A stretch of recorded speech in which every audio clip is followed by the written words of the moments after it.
দর্শক, কোটা সংস্কার আন্দোলনে এখন পুলিশ এবং ছাত্র শিক্ষার্থীরা কিন্তু মুখোমুখি অবস্থান করছে। আপনারা দেখতে পাচ্ছেন, আমি আপনাদেরকে একটু মোটাটাকে দেখানোর চেষ্টা করছি। দেখেন, শিক্ষার্থীরা এক পাশে এবং পুলিশ অপর পাশে। ওপাশ থেকে কিন্তু পুলিশের দিকে ইটপাটকেল নিক্ষেপ করা হচ্ছে।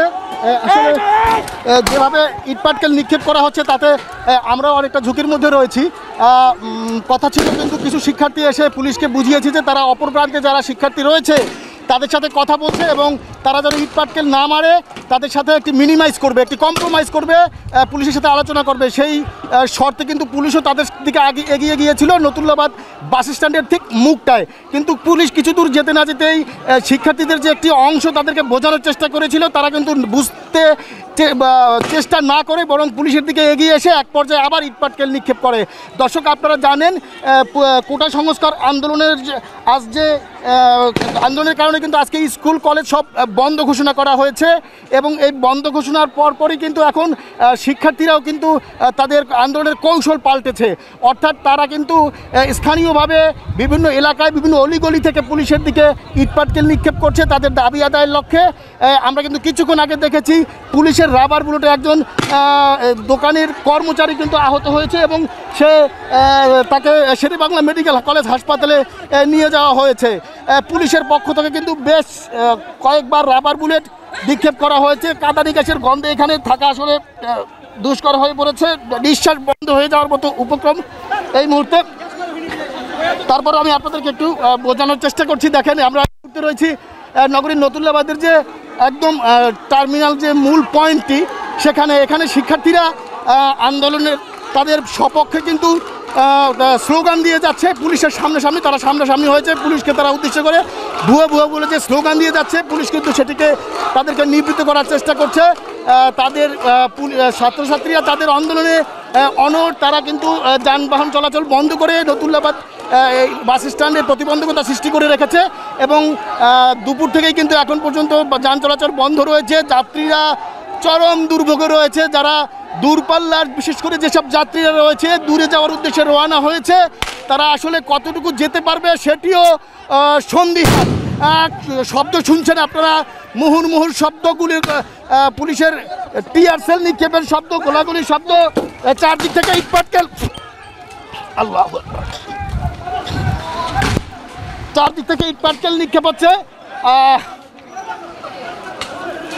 কামাল, তুমি নিরাপদে থাকো। আমার ক্যামেরাম্যান কামাল, তিনি কিন্তু ঝুঁকি নিয়ে বেশ ছবি তোলার চেষ্টা করছেন।